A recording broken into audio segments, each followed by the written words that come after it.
On Sunday night, as I lay in my bed preparing to go to sleep, I was suddenly and acutely aware of how privileged I am and how lucky I am.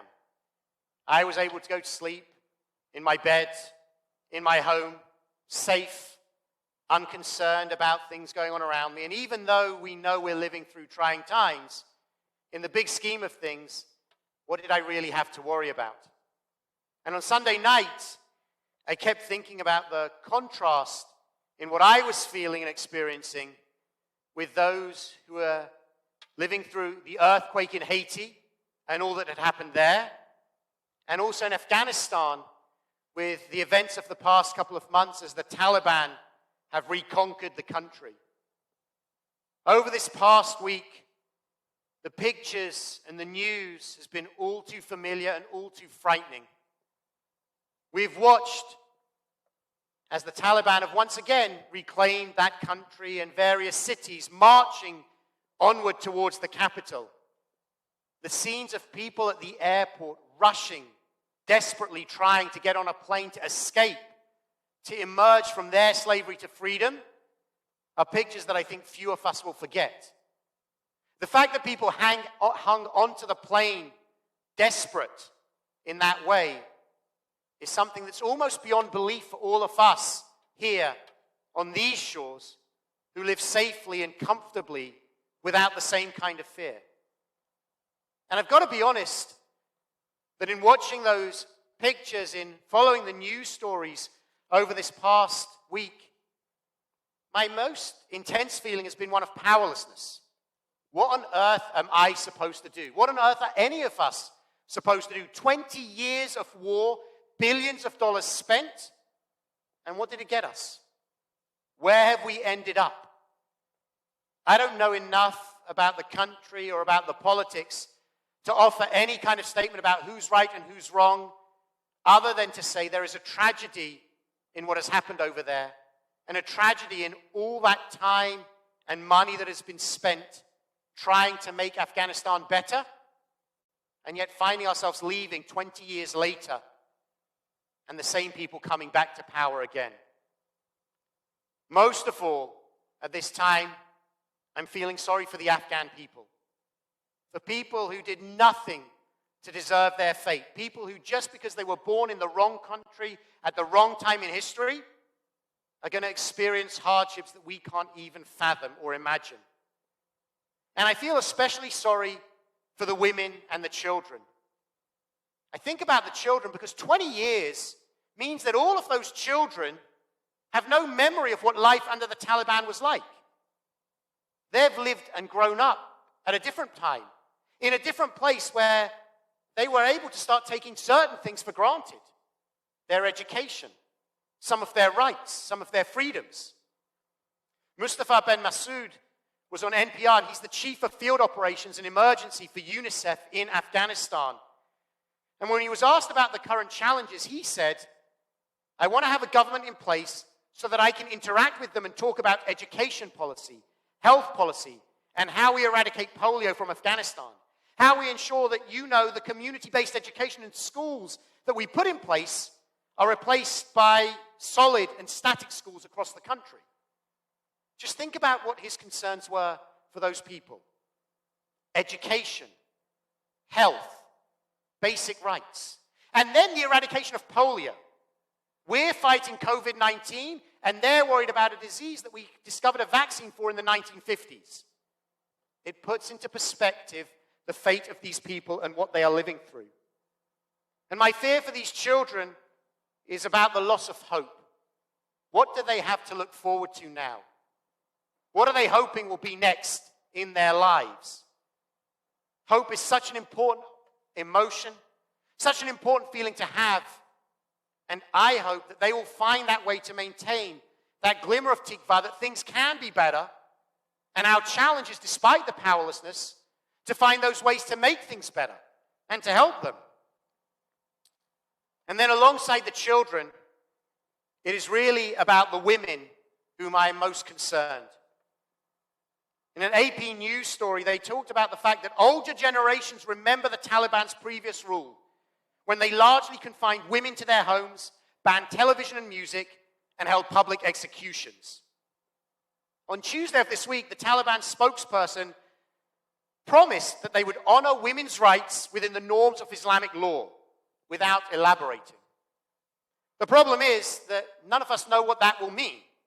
In Pakistan, a Muslim country, there have been female prime ministers, while in Saudi Arabia, a much more conservative Muslim country, women were only recently allowed to drive. That's not a very good promise for the women of Afghanistan. And Malala Yousafzai wrote in the New York Times, "I cannot help but think about my own childhood. When the Taliban took over my hometown in Pakistan's Swat Valley in 2007, and shortly thereafter barred girls from getting an education, I hid my books under my long, hefty shawl and walked to school in fear. 5 years later, when I was 15, the Taliban tried to kill me for speaking out about my right to go to school." The children, the women, the people of Afghanistan all face immense challenges at this time and an uncertainty about what their future will hold. It is one of those strange Shabbatot where the Torah portion seems to really be speaking to this moment. Kitetze jumps from subject to subject to subject with a whole range of laws. But there is a thread with a number of laws that keep coming up. Laws about how to protect and give rights to a female captive. Laws for an unloved wife. Laws to protect a woman in case of divorce. And several others coming back again and again to how we look after the women in our society. It's as though Kitetze was warning us about just what is happening in Afghanistan at this time. And we can acknowledge the fact that often, unfortunately, extremist religious groups, not just in Islam, but in all religions, seem to have a problem with women. Seem to have this strand that is anti-woman at best, or oppressive and persecutes women at worst. And we have to be honest, there are elements within ultra-Orthodox Jewry that do similarly with women in our own society, in our own world. And we might ask, why are we men so scared of women? What's going on that this is our fear? And I think it comes down to what it's always come down to. Power and those who hold it trying to maintain it. We can acknowledge the fact that most religions were founded and developed by men. And they put men in positions of power, and then they sought ways to maintain those positions of power for the men. It's the old story of protecting power and fearing anyone who challenges that power dynamic. It's one of the reasons why I'm so proud to be a member of our reform movement that makes so many statements about the importance of egalitarianism and the importance of rights for all. And so we're left, though, with the question of what can we do? What can we here in Wayland, in Massachusetts, in America do about those people who are in Afghanistan? What avenues are open to us? There are already funds out there, collections for the people of Afghanistan seeking ways to invest in those schools, in those UN projects and those other places to help the people in need. And we can hope that that money will reach them. When Cantor Hollis and I were talking, one of the other ideas that she suggested was we need to double down on women's rights elsewhere in the world to make that statement and make that difference wherever we can on behalf of those Afghanistan women who we might not be able to help immediately as they face the Taliban rule and they face their new reality. And then I think we have to do what we have always done as Jews. We have to remember that we were slaves in Egypt. We were refugees.